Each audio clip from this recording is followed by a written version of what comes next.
In the spring of 1888, a woman named Margaret Connor walked into the Lambeth Workhouse in London and checked herself in as a voluntary inmate, carrying nothing but a notebook, a pen, and the kind of courage that most people spend their entire lives avoiding. She had no intention of leaving. She had no intention of asking for relief. She had one intention only: to see what happened to poor people when society turned its back on them, and to write down every detail so that the world would have to know. What she discovered in that workhouse would haunt her for the rest of her life, and would eventually change laws that affected millions. But first she had to survive. She had to live in the dark. She had to eat the food. She had to watch people break down and disappear. And she had to keep writing, even when her hands were so cold that the ink froze on the page. Before we continue, if you'd like to join me for more stories like this, feel free to subscribe. I share a new one every day. And if you don't mind, leave a comment and tell me where you're listening from, and what time it is for you right now. I love seeing how far these stories travel. To understand what Margaret Connor found in the Lambeth Workhouse, you have to first understand what the workhouse was. You have to understand how a system designed to help poor people became a system designed to break them. You have to understand how a nation could look at the most vulnerable people in its population and decide that the best response was punishment. The workhouse system began in England in the 1500s, but it was the Poor Law Amendment Act of 1834 that created the workhouses as they existed in Margaret's time. The logic of the law was this: poverty was caused by laziness. Therefore, the solution to poverty was to make life so difficult for poor people that they would choose any alternative to seeking aid. If you were desperate enough to enter the workhouse, the thinking went, you deserve to suffer for it. You deserve to be separated from your family. You deserve to be put to work. You deserve to be fed on a starvation diet. You deserve to have your dignity stripped away. Because your poverty was not a result of circumstance. It was a result of your moral failure. By 1888, when Margaret walked through the gates of Lambeth Workhouse, there were over 900 such institutions across England and Wales. Hundreds of thousands of people passed through them every year. They were places where the old were separated from the young, where families were torn apart, where people were worked to the point of collapse, where illnesses spread because hygiene was considered an unnecessary expense, where people died of diseases that could have been treated if anyone had cared enough to treat them. But on the surface, the workhouses looked almost respectable. They were substantial buildings, often built on several acres. They had gardens. They had administrative offices. They looked like institutions, which is to say, they looked like places where serious things happened, where systems were in place, where rules were enforced. They looked like places where people might be uncomfortable, but where at least they would not be abandoned to die in the streets. This was the appearance that the system needed to maintain. Because if people knew the truth about the workhouses, if they understood what really happened behind those walls, the system might not have been able to continue. The system depended on ignorance. It depended on people believing that the workhouses were unfortunate but necessary institutions, that they were managed humanely, that poor people were treated with basic dignity, even if that dignity was minimal. Margaret Connor knew that this appearance was a lie. She had heard stories, she had read accounts, but she knew that second-hand reports would never be enough to change anything. The system's defenders would simply dismiss those accounts as exaggeration, as bias, as the complaints of malcontents. What she needed was evidence. She needed to go inside. She needed to experience it herself. She needed to write it down. Margaret was not a wealthy woman, but she had resources. She had been educated, rare for a woman of her era. She had worked as a writer and a journalist. She had connections to people with influence, and she had a particular kind of obsession with justice that made her willing to do things that most people would consider insane. She was 34 years old when she decided to enter the Lambeth Workhouse. She had told only a few people what she was planning to do. Her family thought she was mad. Her friends thought she was suicidal. But she proceeded anyway because she had decided that some truths were worth the cost of discovering them. On the morning she entered the workhouse, she was carrying a change of clothes, a notebook bound in brown leather, 2 pens, and a small vial of ink. She had memorized several pages of false identifying information. She had created a false name, Margaret Davies. She had created a false history. She was a widow, recently evicted from her home with no family and no prospects. She approached the workhouse gate just after dawn on a Tuesday. The gate was solid iron, painted black. Behind it she could see the main building of the workhouse, a 4-story structure of red brick with small windows. Everything about it was designed to impress and intimidate simultaneously. She rang the bell. A porter came to the gate. He looked her up and down without much interest. Poor women entered the workhouse regularly. There was nothing unusual about this one. "I need shelter," Margaret said. Her voice was steady, but her hands were trembling. "I have nowhere else to go." "Have you got relatives who can take you in?" the porter asked. This was the first question. The workhouse was supposed to be a last resort. They were required to check. "No," Margaret said. "I have no one." "Employment prospects?" "None." "Then you'll need to see the master," the porter said, and he opened the gate. Margaret stepped through. Behind her, the iron gate swung shut. She did not allow herself to think about what she was doing. If she had allowed herself to think about it, she might have turned around and walked back out. The intake process was methodical. Margaret was questioned about her history, her family, her health, her reason for seeking relief.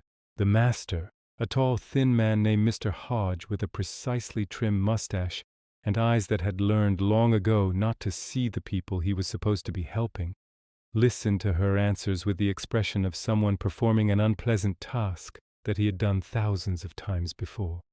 After the questioning, Margaret was taken to the female ward of the workhouse. A woman named Mrs. Blackwell, who worked as a supervisory nurse, showed her to a dormitory on the 2nd floor. The dormitory was a long room with 20 beds arranged in 2 rows. Most of them were occupied even though it was only morning. Some of the women were asleep despite the daylight. Others sat on their beds staring at nothing. Margaret's bed was assigned to her, the 12th from the left, near the window. There was a thin mattress, a single blanket, and a pillow that felt like it was filled with straw and regret. "You'll need to hand over your clothes," Mrs. Blackwell said. "You'll be given workhouse uniform." Margaret changed into the uniform. It was gray cotton, rough against her skin, poorly fitted and deliberately designed to be depersonalizing. The dress was several sizes too large. The cap was stained. Once she put on the uniform, she stopped being Margaret Connor. She became an inmate. Mrs. Blackwell assigned her work. She was to work in the laundry, which meant spending 10 hours a day washing the soiled linens of the workhouse, standing in steaming rooms with other women, the air thick with steam and the smell of lye soap and things that should not be smelled. That first day, Margaret did not try to write. She did not try to access her hidden notebook. She observed. She watched. She began to understand the rhythms of the place. The women in the laundry ranged in age from teenagers to a woman who appeared to be in her 80s. They worked in near total silence, not because they were required to be silent, but because speaking required energy, and energy was a precious commodity that had to be reserved for work. They washed and wrung out linens. Their hands became raw and bleeding. When a woman's hands became too damaged to continue working, she was moved to a different task. No one asked about her pain. No one offered anything for the bleeding. At midday, the women were given lunch. It consisted of a bowl of thin broth and a small piece of bread. The broth contained almost no nutrition. It tasted like hot water with a handful of vegetables that had been boiled until they lost all structure. Margaret forced herself to eat it, knowing that she would need the calories, even if they amounted to almost nothing. She noticed something about the other women. They ate very quickly, as if they were afraid the food would be taken away. And then she understood why. In the afternoon, she learned that the portions varied depending on how much work you had completed. If you had not worked efficiently enough, your portion was reduced. So the women who were weak or sick or injured were given less food, which made them weaker and sicker and more injured. It was a system designed to break people and then blame them for being broken. That night, Margaret lay in her bed in the dormitory and listened to the sounds of the workhouse. She heard women coughing. She heard someone crying quietly. She heard Mrs. Blackwell walking through the room, checking beds as if she expected someone to try to escape in the night. When she was certain that everyone was asleep or as close to sleep as it was possible to get in such a place, Margaret carefully removed her notebook from its hiding place. She'd sewn it into the hem of her dress, and began to write. She wrote in the dark, her pen moving across the page without the benefit of light, writing letters and words that she could barely see but that her muscle memory recorded anyway. She wrote about the women she had met. She wrote about their names and their stories, the pieces of their lives that they had shared in whispered words during the brief breaks in work. She wrote about Mrs. Blackwell and the subtle cruelties she inflicted, the way she would take an extra spoonful of someone's meal for no reason, the way she would arbitrarily reduce someone's work quota to ensure they would receive less food the next day. She wrote until her hand cramped. Then she hid the notebook again and lay back on the thin mattress, knowing that she had crossed a line, that from this moment forward she could not be merely observing. She was documenting. She was creating evidence. She was committing an act of resistance simply by writing the truth. Margaret remained in the Lambeth workhouse for 6 weeks.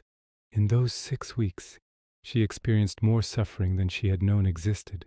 But more importantly, she witnessed suffering that was not her own, suffering that was systemic and intentional, and designed to be invisible to the world outside the walls. She learned that the workhouse separated families. Children as young as 3 were removed from their mothers and placed in the children's ward. The rationale was that it was more efficient to segregate inmates by age and gender.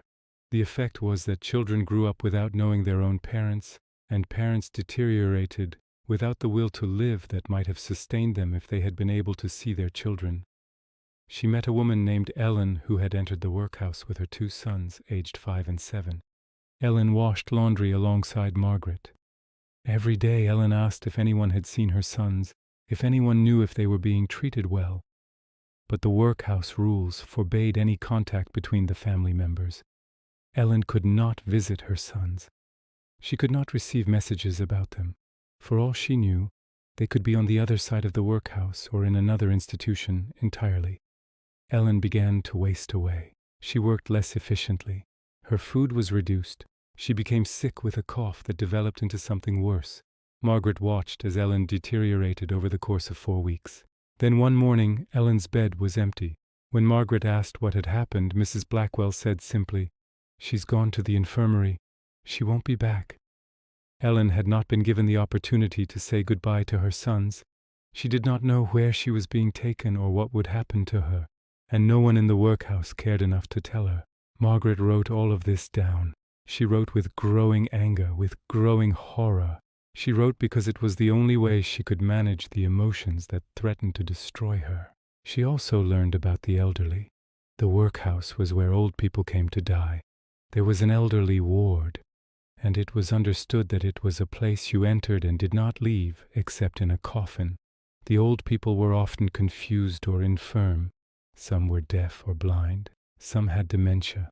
And the workhouse, which had no resources for specialized care, simply warehoused them, fed them the minimum food necessary to keep them technically alive, and waited for them to die. There was a woman named Mrs. Whitmore who was 92 years old. She had worked as a seamstress her entire life, but had become unable to work due to arthritis. Her family was poor and could not support her, so she had entered the workhouse. In the workhouse she was given work that she could not physically perform. When she failed to complete it, her food was reduced. She became weaker and more confused. She began to lose track of where she was. Within weeks of Margaret's arrival, Mrs. Whitmore was dead. Margaret attended the funeral, which was held in a corner of the workhouse grounds, with no ceremony and minimal dignity. Mrs. Whitmore was buried in a mass grave with several other recent deaths. There was no headstone. There was no record of where exactly she had been buried. If anyone had wanted to visit her grave, they would not have been able to find it. But perhaps the most significant thing that happened during Margaret's time in the workhouse was that she befriended another woman, a woman named Grace. Grace was a young woman, perhaps 20 years old, with dark hair and intelligent eyes. Grace had entered the workhouse after being cast out by her family when she became pregnant outside of marriage. The baby had been born in the workhouse infirmary and then immediately taken away from her. No one would tell her where the baby had gone or what would happen to it. Grace and Margaret spent their work hours side by side in the laundry, and they developed a wordless communication that allowed them to share their thoughts despite the rule of silence. Margaret learned Grace's story slowly, in pieces, during the brief moments when they could speak in hushed tones. Grace had been a servant in a respectable household. She had been 17 when the master's son had seduced her. When she became pregnant, she was immediately dismissed, without references, without pay, with nothing but her shame. She had walked the streets for months, growing larger and more desperate. When she could no longer work, when she had nowhere to sleep, she had presented herself at the workhouse. She gave birth in the workhouse infirmary. For 2 days she was allowed to keep the baby with her. Then the baby was taken. She was never told if it was alive or dead, if it was being cared for or abandoned, if it was male or female, or whether she would ever have any way of finding out. Grace wanted to die. She told Margaret this in a whisper one night as they lay in their adjacent beds. She said that she could not bear to live in a world where her child existed, but she could not know it, could not love it, could not even know if it was alive. Margaret did something then that she had not intended to do. She reached over and took Grace's hand. She held it through the night, silently, providing the only comfort she could provide, which was the comfort of knowing that someone else understood, that someone else knew that she had been wronged, that someone else believed that what had been done to her was unjust. It was the most political act Margaret could have performed, and she knew it. Because in holding Grace's hand, she was asserting that Grace was a human being worthy of compassion.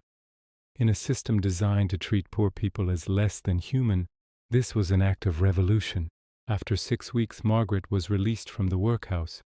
The release process was perfunctory. She was given her original clothes back. She was asked if she had any skills that might help her find employment. She was given a small amount of money, perhaps enough to cover 2 nights in a cheap boarding house. And then she was sent out into the world with nothing but the address of a charitable organization that supposedly helped people transition out of the workhouse system. She left her hidden notebook in her sewing, hoping that somehow it might be discovered, that somehow the truth might emerge from behind those walls. But she knew the probability was that it would not. The notebook would be washed with the other clothes, the binding would deteriorate, and eventually it would be discarded as garbage. But Margaret had already accomplished what she needed to accomplish. She had lived it, she had experienced it, and now she had to tell the world. The problem was that no one wanted to listen. This was 1888. The workhouse system was official. It was sanctioned. It was run by educated men who could articulate sophisticated rationales for why it was necessary, and it was supported by most of society, which believed that poor people deserved to suffer, and that any system that made them suffer was therefore just. Margaret tried to publish an account of her experiences. She wrote a lengthy article describing the conditions she had witnessed. She sent it to the major newspapers. Every single one rejected it. Some simply returned it without comment. Others sent brief notes explaining that they didn't publish sensationalist accounts that maligned respected institutions. She tried to speak publicly about what she had witnessed. She organized meetings where she could tell the story of the workhouse, but attendance was poor, and the reaction from those who did attend was often hostile. People did not want to hear about suffering. People did not want to feel complicit in a system that caused suffering. It was easier to dismiss Margaret as an eccentric woman with an axe to grind. But Margaret was not discouraged. She had entered the workhouse expecting to be ignored. She had expected that telling the truth would be difficult. What she had not expected was the power of the experience itself. It had changed her fundamentally. She could not return to her former life. She could not simply continue as if she had not seen what she had seen. So she did what few people in her position would have done. She did it again. Over the next 5 years, Margaret entered 4 different workhouses in different parts of England. Each time she assumed a false identity. Each time she worked the jobs assigned to her. Each time she documented what she experienced. And each time she left with a notebook full of names, dates, and descriptions of the cruelty she had witnessed. The workhouses she entered were in different regions, but the conditions were remarkably similar. They were all designed on the same principle: treat people as poorly as you possibly can while maintaining the claim that you are providing charity. They all had the same hierarchy of power. They all had the same mechanisms of control. They all had the same effect: the destruction of human dignity and the systematic breaking of human beings. In one workhouse, Margaret witnessed the death of a man who refused to work because he was too ill to perform the required tasks. He was placed in solitary confinement as punishment. He was given no food. He was left in an unheated room in the middle of winter. He died 3 days later, and his death was recorded as due to natural causes. In another workhouse, she witnessed the systematic abuse of women by male staff members. Women who could not defend themselves were assaulted. Some became pregnant as a result, and the workhouse system provided absolutely no protection to these women and no support for the children who resulted from these assaults. In a third workhouse, she documented the use of workfare, forcing people to do work that provided profit for the workhouse operators or for connected businesses. Young people were assigned to unpaid labor that was actually quite dangerous, work that private companies would not do themselves because it was unsafe. The workhouse provided a supply of desperate people who had no choice and no protection. And in a fourth workhouse, she witnessed something that affected her more profoundly than anything else: the processing of people with mental illness. Mental illness was not understood as a medical condition. It was treated as moral failure. People who were confused or depressed or mentally unstable were simply placed in the workhouse alongside everyone else. The stress of the workhouse environment made their conditions worse. Some deteriorated into complete disconnection from reality. By 1893, Margaret had filled 12 notebooks with documentation. She had over 1,000 pages of detailed records. She had names and dates and specific incidents. She had evidence that was irrefutable. But she still could not get anyone to listen. She tried again to publish. She approached smaller newspapers, less conservative publishers, anyone who might be willing to tell the story. Most rejected her work outright, but a few took her seriously. A small publication called Social Reform Monthly agreed to publish excerpts from her work.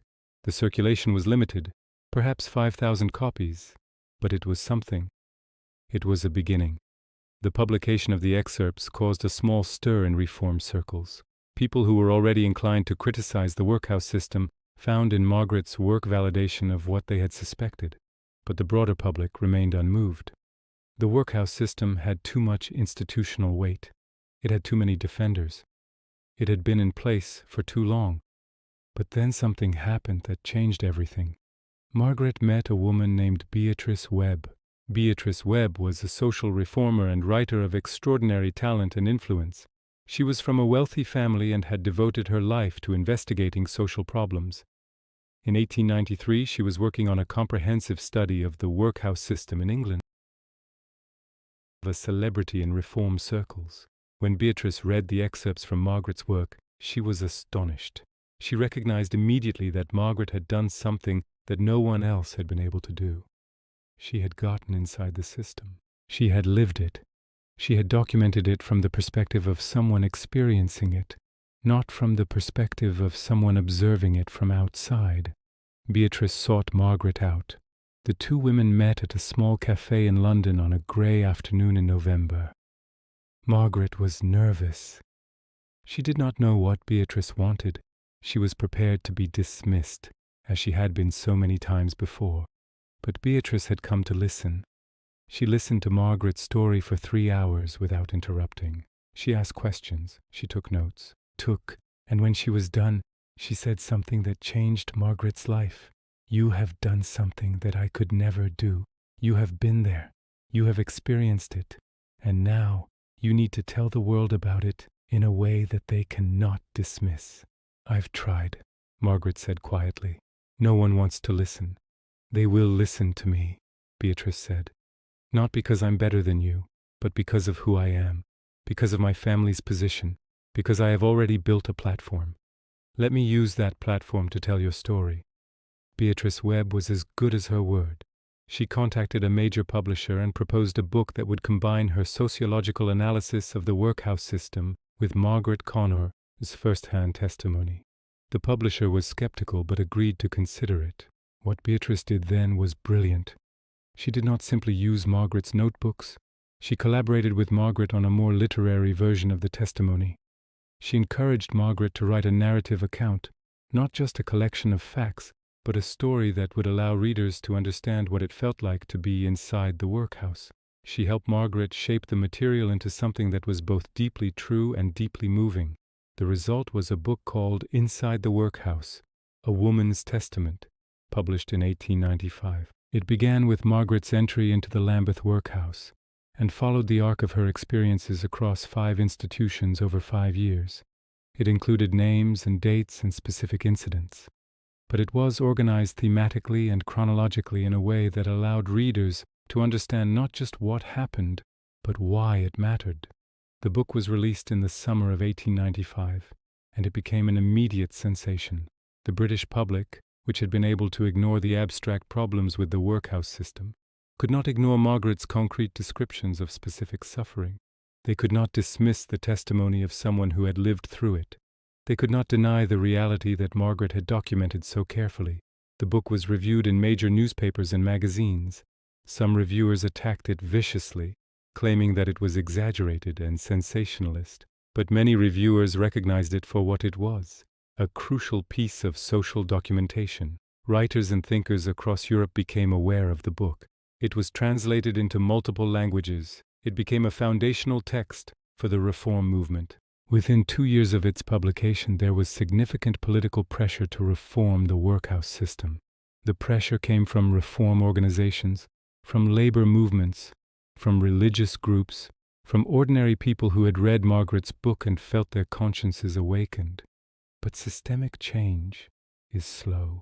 Even with Margaret's testimony, even with public pressure, even with the support of influential people like Beatrice Webb, it took decades for the workhouse system to be meaningfully reformed. The system was not abolished until 1948, long after Margaret had died, long after most of the institutions she had documented had passed away. However, the changes that did occur were significant. Within 5 years of the book's publication, workhouse conditions were legally required to improve. Inmates had to be provided with more adequate nutrition. Hygiene standards were established. Medical care became a requirement rather than a luxury. Families could no longer be entirely separated from each other. Restrictions were placed on how long children could be kept from their parents. These were not perfect reforms. The workhouses remained terrible places, but they were less terrible than they had been, and that difference, multiplied across hundreds of institutions and hundreds of thousands of lives, mattered enormously. What happened to Margaret after the book was published?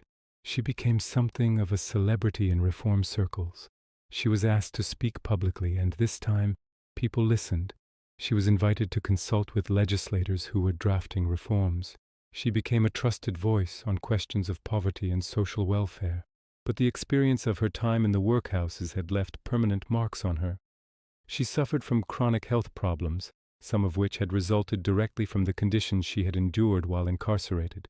She had nightmares. She struggled with depression. She never married and she never had children, and some who knew her believed that this was because she had devoted all her capacity for love and commitment to the work of reform. She continued to work on social issues for the rest of her life. She helped establish charitable organizations designed to support people transitioning out of the workhouse system. She wrote several more books, all of them focused on poverty and social welfare. She became a mentor to younger activists and reformers. And she never spoke publicly about Grace, the young woman she had befriended in the workhouse, the woman whose baby had been taken from her. Margaret kept that story private, honoring the intimacy of that connection, using it as her own private motivation for the work she did. Margaret died in 1927 at the age of 73. Her obituary appeared in several major newspapers, noting her role in the reform of the workhouse system. But most people did not know her name. Most people did not know what she had sacrificed. Most people did not know that the improvements they saw in the welfare system had come, in large part, because a woman had decided that some truths were worth any cost to discover and tell. I want to tell you what happened to some of the people whose names appear in Margaret's notebooks, because their stories matter too. Not all of them can be traced. Records were poorly kept. People disappeared into the systems of poverty and workhouse confinement and were never heard from again. But some stories can be followed. Ellen, the woman whose 2 sons were taken from her, died in the workhouse infirmary 9 months after Margaret left the Lambeth institution. Her sons were apprenticed out to a factory owner, a common practice whereby workhouse children were essentially sold into labor. One of the sons, James, was identified in later records as having survived to adulthood. He became a carpenter. He married and had children. In 1901, 14 years after his time in the workhouse, he applied for a record of his birth. The workhouse had no such record. The institution had no documentation of where he had come from or who his mother was. He never learned that his mother's name had been Ellen or that she had spent years in the workhouse seeking information about him. Mrs. Whitmore, the 92-year-old seamstress who was buried in the mass grave, had a granddaughter who survived her. The granddaughter had left England for Australia in 1880 and had no idea what had become of her grandmother. She did not learn of her grandmother's death until 1928, 36 years later, when she saw a reference to it in a genealogical database. All those decades, she had wondered. All those decades, she had carried a question that she had never been able to answer. Grace's baby was placed with a private charity for unwed mothers' children. The child, a boy, was placed in a home with a family that took in such children. The family was adequate but cold. The boy was never told about his mother. He grew up believing that he had been abandoned. In 1965, nearly 80 years later, after Margaret's book had been published and had become part of historical records, the adult man, now retired, began to research his own origins. He found Margaret's account. He found his mother's name. He finally understood what had happened. His mother had not abandoned him. His mother had been forced to abandon him by a system designed to punish her sexuality and poverty simultaneously. He spent his last years trying to find any descendants of his mother, wanting to know if he had siblings or cousins, wanting to know if part of his mother lived on in family lines that did not know about him. I want to go back now to Margaret Connor in her final years, because I think there's something important in what happened to her at the end of her life. She was living in London, alone, having never married. Her health was failing. She suffered from arthritis, the same arthritis that had caused so many workhouse inmates pain. She suffered from respiratory problems, likely caused by her time in the steamy laundries. She was financially stable, having earned decent money from her books and from her work as a social consultant, but she was isolated in ways that no amount of financial security could relieve. In 1926, a young woman named Catherine came to see her. Catherine was a graduate student writing a thesis on social reform in late Victorian England. She had read Inside the Workhouse multiple times. She considered it one of the most important documents of her era. She wanted to interview Margaret about her experiences.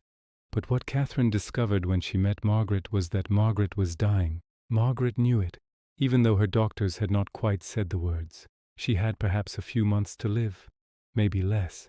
Catherine asked Margaret if she regretted what she had done, if she felt that the sacrifice had been worth it. Margaret was quiet for a long time. Then she said, "I don't know. The workhouses still exist. Yes, conditions are better, but they still exist. Yes, reforms have been made, but more reforms are needed. I don't know if I changed anything. I don't know if my sacrifice accomplished anything except to torment myself with memories that I will never be rid of." Catherine was shocked by this answer. She had expected Margaret to express satisfaction with what had been accomplished, to feel that she had made a difference. But then Margaret said something else. "But I'll tell you what I do know. I know that Ellen had a son. I know that in my book I wrote Ellen's name, that somewhere there might be descendants of Ellens who will read my book and understand what happened to their ancestor, who will know that their great-grandmother was not a failure, who will know that she was a victim of a cruel system. That's something. It's not enough, but it's something." Margaret paused. "And I know that I was there," she continued. "I was inside that system, and I was a witness. I saw people suffering, and I did not look away. I did not pretend that I did not see it. I did not return to my comfortable life and convince myself that it was not my responsibility. I was there, and I testified.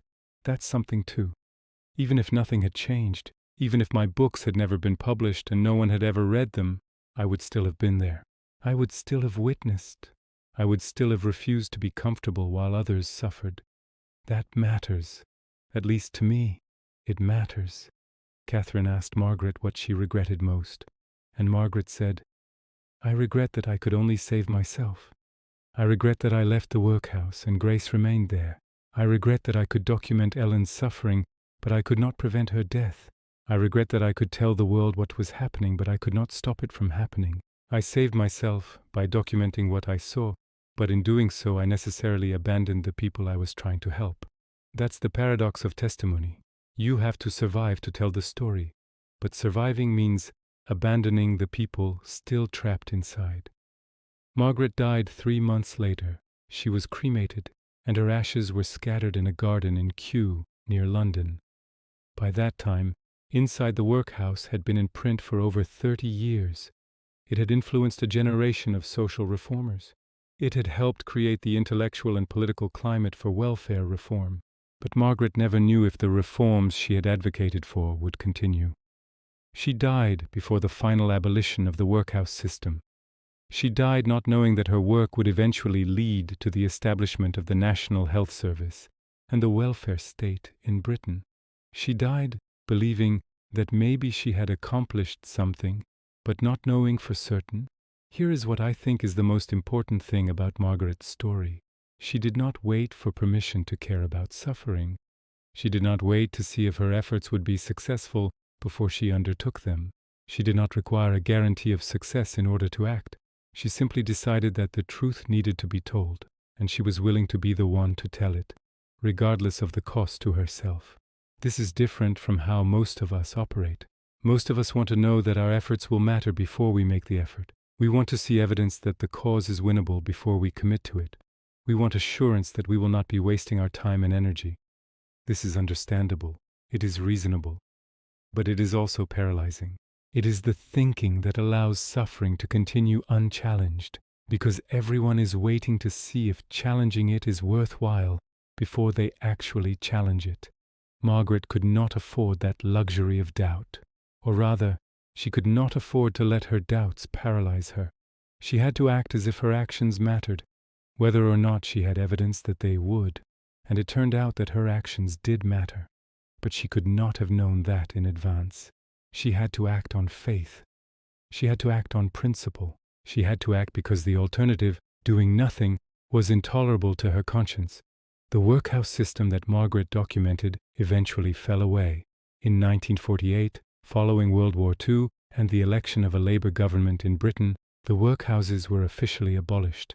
In their place was established the National Health Service and a more comprehensive welfare system. It was not perfect, but it was based on a different principle.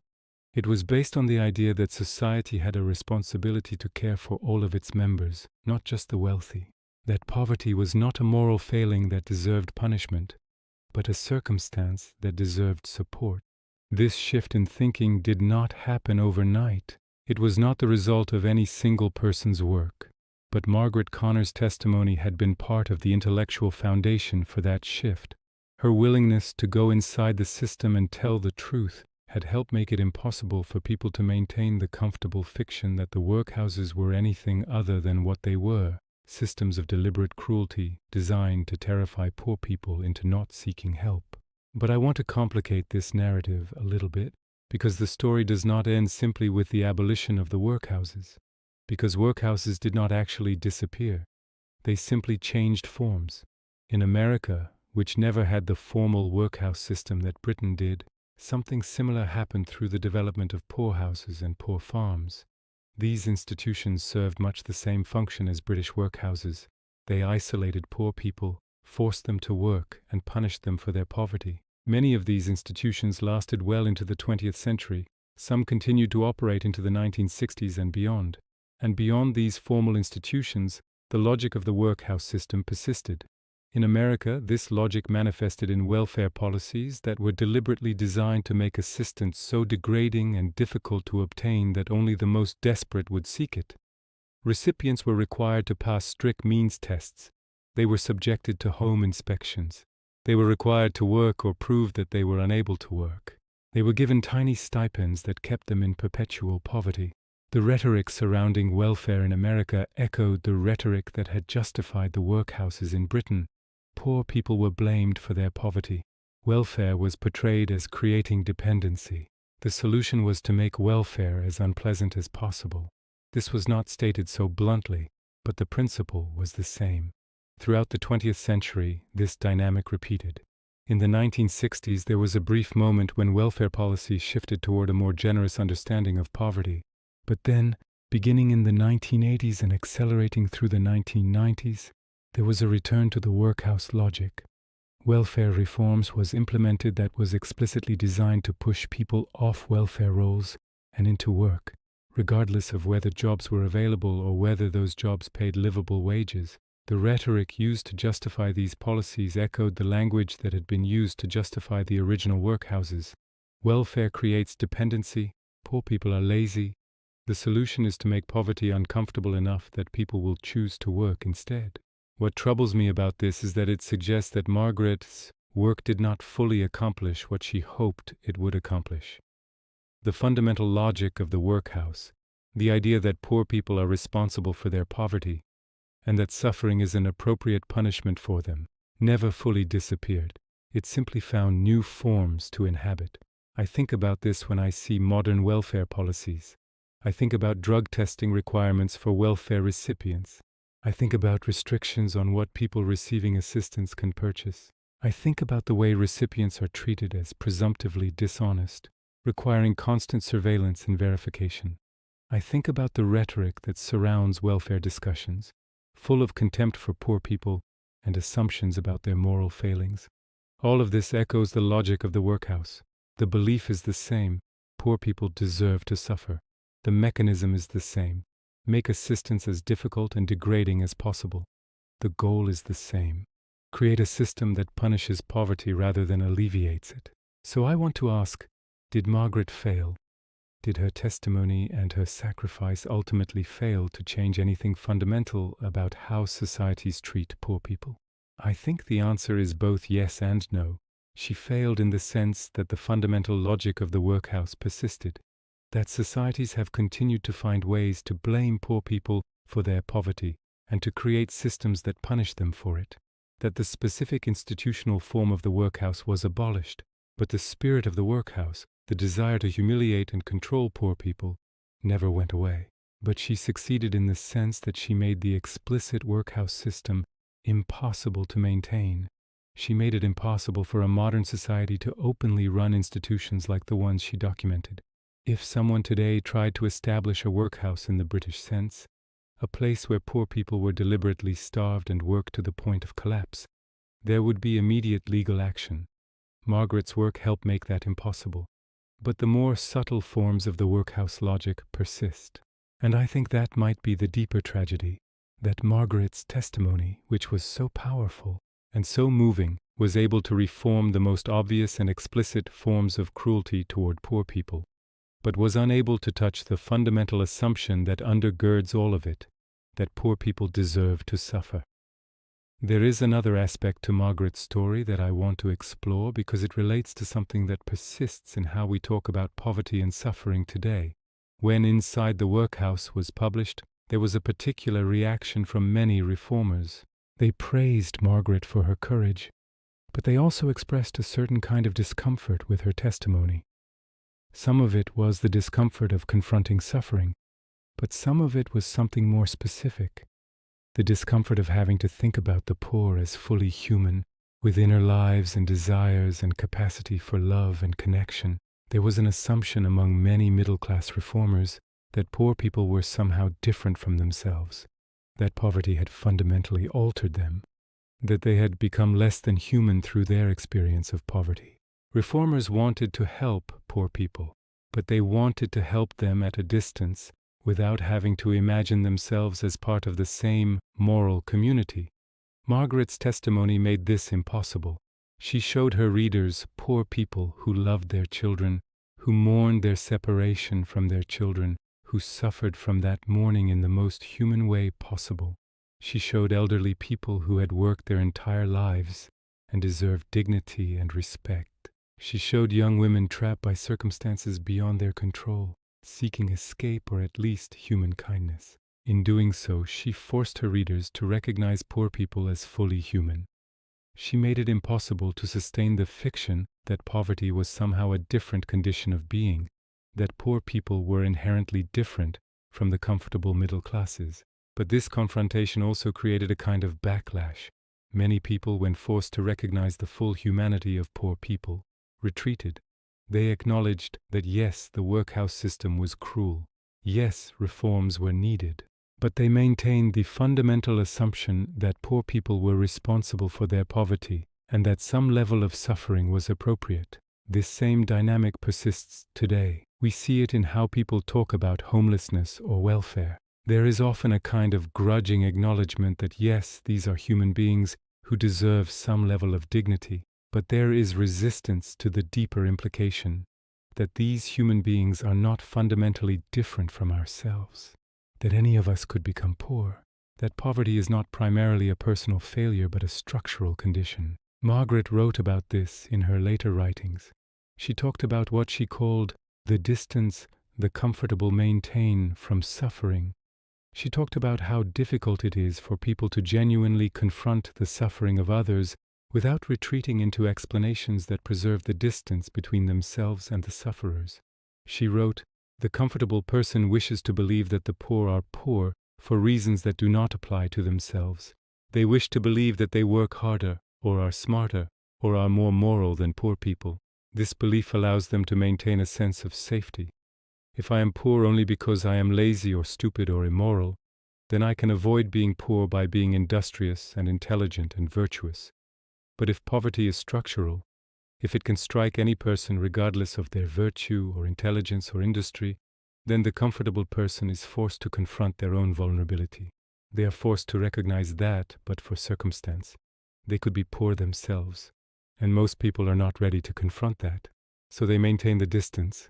They acknowledge that poor people deserve to be treated humanely, but they do not acknowledge that poor people are identical to themselves, separated only by circumstance. I think this is one of the most important insights Margaret developed over her lifetime, because it explains why, even after the explicit workhouse system was abolished, the logic of the workhouse persisted. It explains why contemporary societies continue to find ways to punish poor people. It's not primarily because of malice, though malice exists.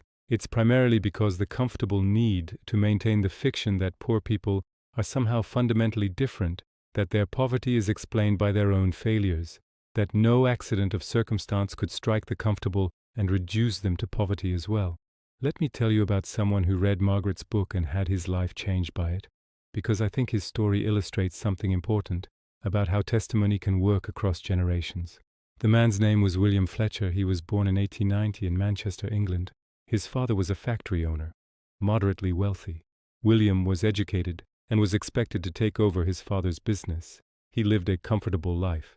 In 1912, when he was 22 years old, William read Inside the Workhouse. The book was already established as a classic by this point. It had been in circulation for 17 years, but William had never read it until a school friend lent it to him with the recommendation that it was important. William was shaken by the book.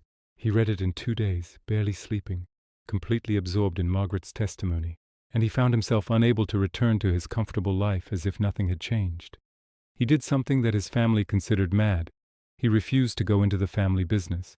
Instead, he enrolled in university to study social policy. He wanted to understand the systems that created poverty. He wanted to understand how to change them.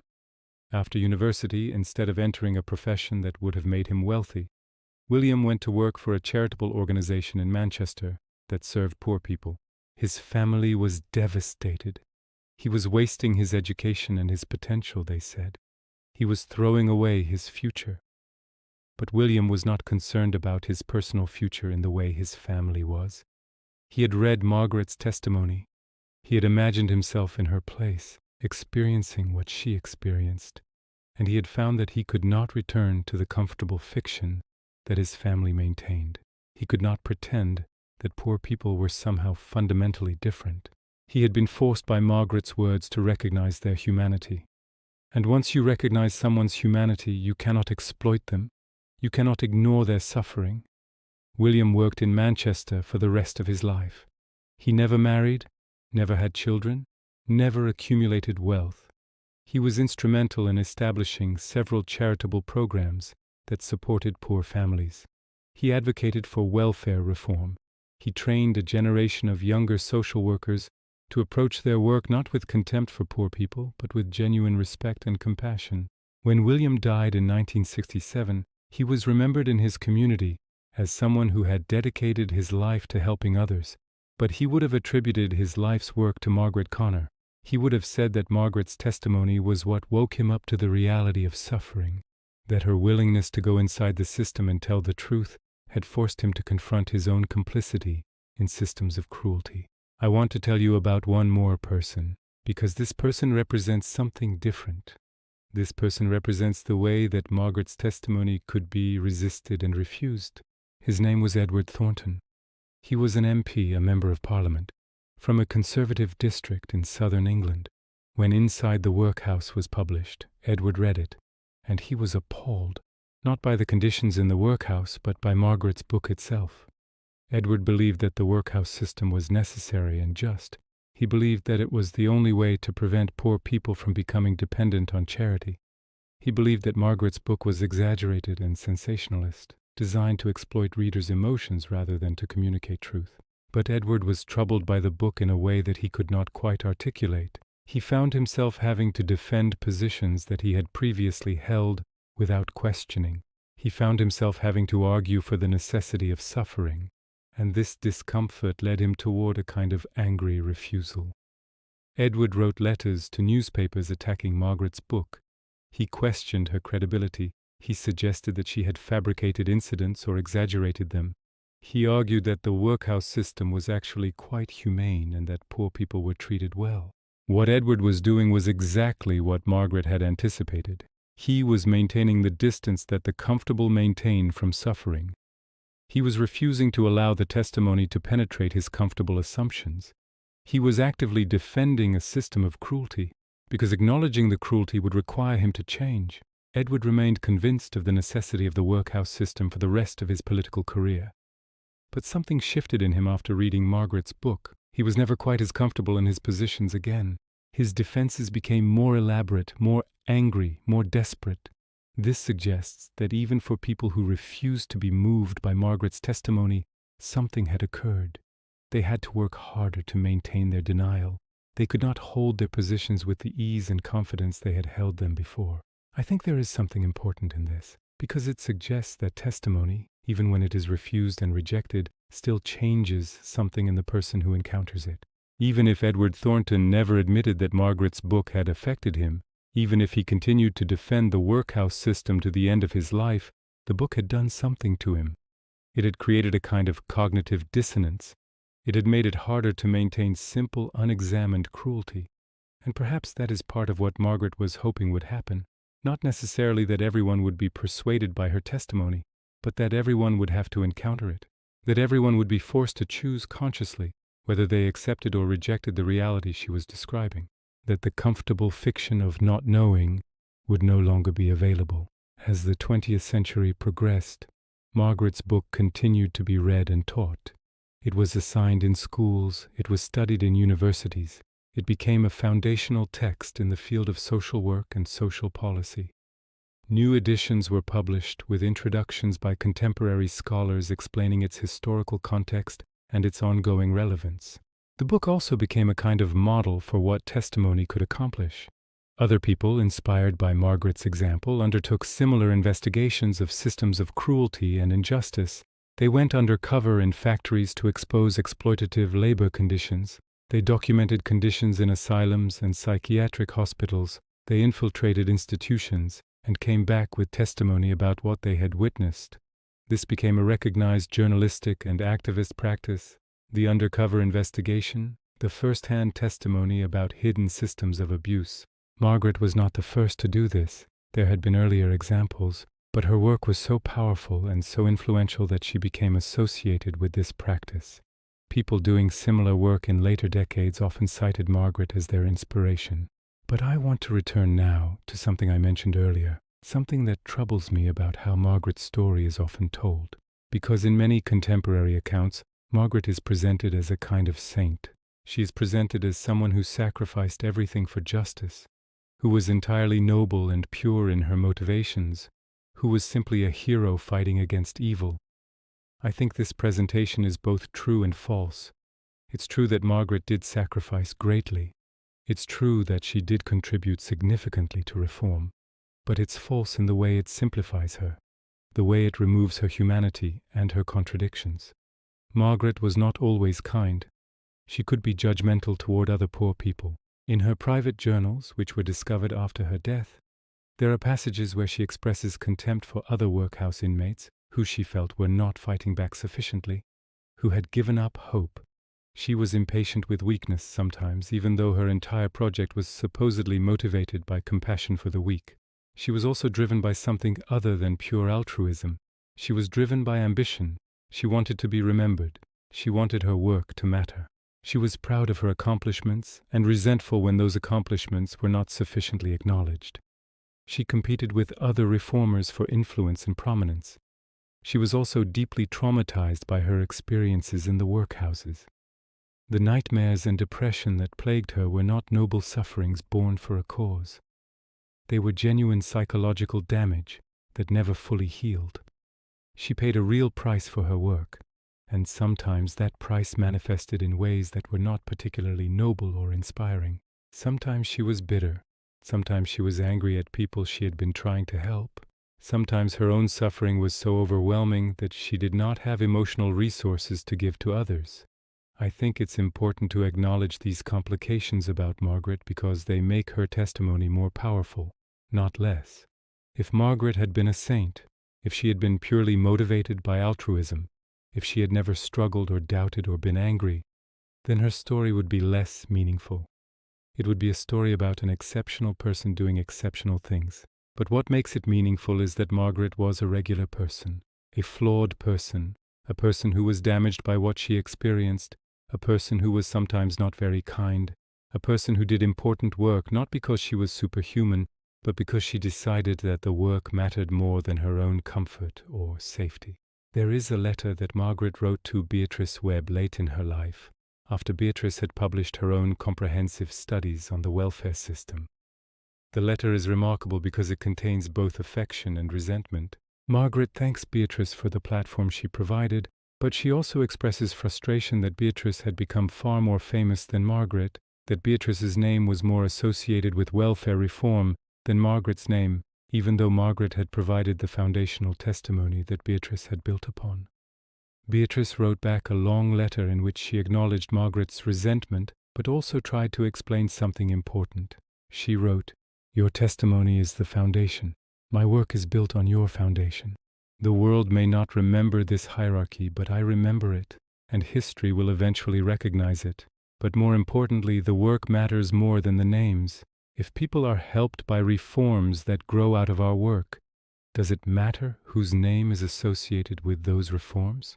You went into the workhouse and you came back out and you told the truth. That happened. That is real. The rest is just how people remember it, and people's memories are always imperfect." I think Beatrice was trying to teach Margaret something about letting go of the need for recognition. But I also think Beatrice was being somewhat unfair. It does matter whose name is associated with important work. Memory matters. History matters. The tendency of reformers like Beatrice, who came from privileged backgrounds, to become the public face of movements started by people from less privileged backgrounds, has been repeated countless times throughout history. So I do not think Margaret should have let go of her resentment entirely. I think her resentment was justified.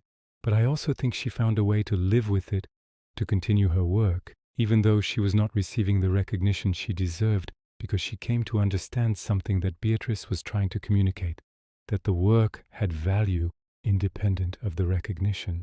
Let me tell you what happened to the workhouses in America, because they persisted longer in America than they did in Britain. And the story of their persistence and eventual abolition tells us something important about the relationship between testimony and systemic change. America never formally adopted the British workhouse model, but it created functionally similar institutions called poorhouses or poor farms. These institutions proliferated in the 19th and early 20th centuries. They served the same function. They isolated poor people, forced them to work, and made life as unpleasant as possible in an attempt to discourage people from seeking assistance. But America did not have its own Margaret Connor to go inside these institutions and document what was happening there. Again, America had reformers and social workers and journalists who reported on poor conditions, but there was not a single powerful testimonial account that captured the full reality of the poorhouse system in the way that Margaret's book had captured the workhouse system. Instead, what happened in America is that the poorhouse system simply faded away gradually, not because of a powerful reform movement, but because the institutional infrastructure broke down. As the 20th century progressed and as more modern welfare systems developed, the old poorhouses became increasingly obsolete. They were not abolished through reform and legislation the way the British workhouses were.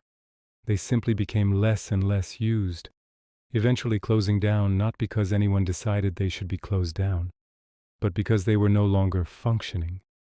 This meant that in America, there was never a clear reckoning with the system. There was never a moment when society had to face what it had been doing to poor people through these institutions. The system simply faded away, and many Americans never even knew that such institutions had existed. I think this is significant because it suggests that without Margaret's testimony, without that powerful documentation and that forced confrontation with what was happening, the same system might have continued in Britain for much longer. The British forced the workhouses to close through reform because Margaret's testimony had created enough pressure that the system could not continue. In America, the system eventually closed, but it closed without that same level of social reckoning, which meant that the fundamental logic of the system, that poor people deserve to suffer, was never fully confronted.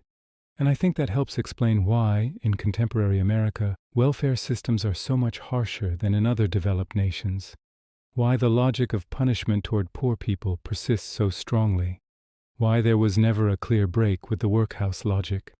The system faded away without anyone having to face what it was or what it had done.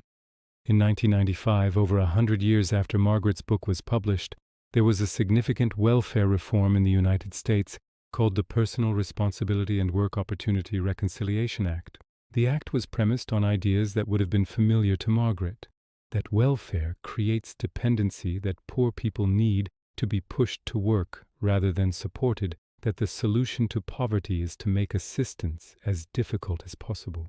When I read the legislative language of the 1995 reform, and then I read Margaret's account of the workhouse system, I was struck by how similar the logic was. The specific language was different. We no longer talk about workhouses, but the fundamental principle was identical. Structure the system so that it is so degrading and difficult that only the truly desperate will seek assistance. And then, even for those desperate people, provide only the bare minimum. This is exactly what Margaret documented. This is exactly what the workhouses did.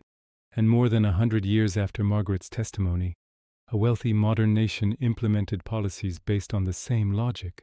This is what troubles me.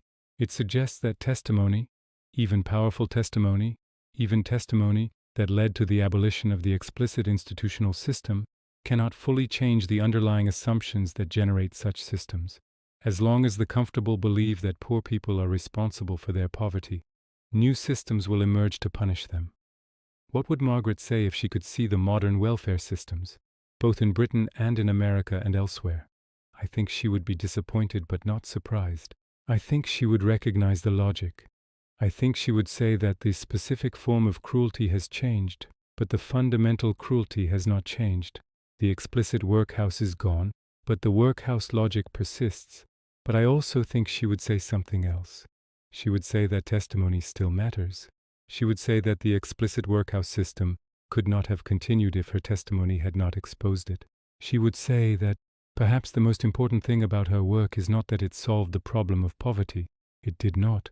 But that it made certain forms of cruelty impossible to sustain, that it raised the bar for what was socially acceptable to do to poor people.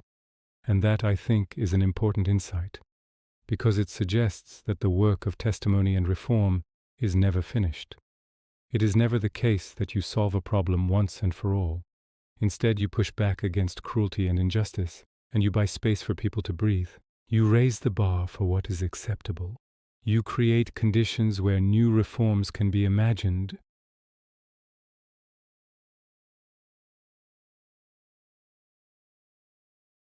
Let me tell you about a woman named Sarah, because her story illustrates what Margaret's work continued to accomplish even long after Margaret herself was dead. Sarah was born in 1955 in a small town in Wales. Her father was a coal miner. When she was 7 years old, her father was killed in a mining accident. Her mother, left as a widow with 3 children and no job skills, had to enter the welfare system. This was the 1960s, in the period when welfare in Britain was somewhat more generous than it had been in previous decades. But there were still stigmas attached to receiving welfare. There was still the assumption, held by many, that Sarah's mother had somehow failed, that she should have found a way to support her children without needing assistance. Sarah's mother knew about Margaret Connor's book. She had read it as a young woman, and she had told Sarah about the book. She had explained to her daughter that she was not entering the welfare system because she was a failure, but because she had been struck by circumstance that was beyond her control. She had explained that there had been a time, not so long ago, when widows like her were put in workhouses and their children were taken from them.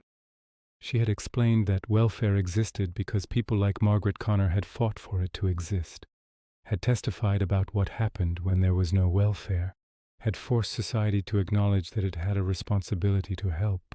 This knowledge protected Sarah in some way. It allowed her to understand that her mother's poverty was not a moral failing. It allowed her to understand that systems of support were necessary and important. It allowed her to understand that her mother's dependence on welfare was not shameful, but was instead a demonstration of her mother's resourcefulness and her survival. Because of this understanding, Sarah did not internalize shame in the way that many children of welfare recipients do. She did not believe that her family was fundamentally different or inferior. She understood the circumstances that had led to her family's poverty. And when she grew up, she became a social worker herself, dedicated to helping poor families, motivated in part by her own experience, but also by the understanding her mother had passed on to her, rooted in Margaret Connor's testimony. Sarah worked with poor families for 40 years. She was instrumental in implementing several welfare programs in her region. She trained other social workers to approach their work with respect for poor people rather than contempt. She was awarded honors for her work. But when she was asked who had influenced her the most, she talked about her mother, and through her mother, about Margaret Connor. Sarah died in 2005.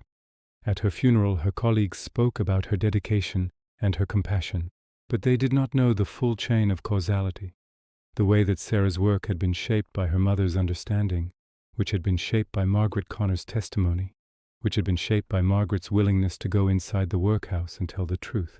This is how testimony works. It ripples forward. It changes generations. It shapes the way people understand the world and their place in it. Margaret could not have known that her testimony would eventually influence a Welsh social worker 60 years later. But it did. And that social worker's compassionate work with poor families would not have been what it was without the foundation that Margaret had laid. There is one more thing I want to tell you about Margaret, something that only became known after her death when her private papers were examined by scholars. Margaret had kept a separate journal from her public work. In this journal, she did not document incidents and conditions. Instead, she wrote about her own experience. She wrote about her fear and her cold and her hunger. She wrote about her doubts about whether what she was doing mattered. She wrote about her nightmares and her trauma, and she wrote about love. She wrote about Grace and how much she had come to care for her. She wrote about the other women in the workhouse and how much she wanted to help them. She wrote about feeling powerless in the face of suffering she could not prevent. In particular, there is one passage from the journal, written near the end of her time in the workhouse, that I want to share with you. Margaret wrote, "I came here to document suffering, but I have discovered that I cannot document suffering without feeling it. I cannot write down the details of someone's pain without that pain entering my own body. I thought that I could observe from a distance, could remain separate, could use my pen as a kind of shield between myself and what I was seeing. But I was wrong. I am not separate. I am part of this. I suffer too. But perhaps that is necessary. Perhaps in order to testify truthfully about suffering, you must suffer yourself. Perhaps the only way to make other people understand what is happening is to show them how deeply you have been changed by it, how it has damaged you, how it has become part of you. I will leave here soon. I will go back to my comfortable life, and I will carry this suffering with me always. In this way, I will never fully escape the workhouse. In this way, I will remain tethered to Grace and Ellen and all the others. In this way, my testimony will not be from a distance, but from the inside. It will be the testimony of someone who has been damaged by what she has witnessed, who will never recover, who will spend the rest of her life trying to make meaning out of what she has experienced. This is the price of testimony. You cannot tell the truth about suffering without being changed by it. You cannot document injustice without having to live with it. You cannot bear witness to cruelty without that cruelty becoming part of you. I do not know if it is worth it. I do not know if the story I will tell will matter enough to justify this damage, but I know that I will tell it. I know that I will not remain silent. I know that I will not return to my comfortable life and pretend that I do not know what I know. That is all I can do. That is all anyone can do, I think, to refuse to be comfortable, to refuse to look away, to refuse to pretend, and to hope, though I am not sure hope is warranted, that the truth, when it is told, will matter. When I read this journal entry, I was struck by something. Margaret had written, "I do not know if it is worth it. I do not know if the story I will tell will matter enough to justify this damage." And then history had answered her question. Her story did matter. It did lead to change.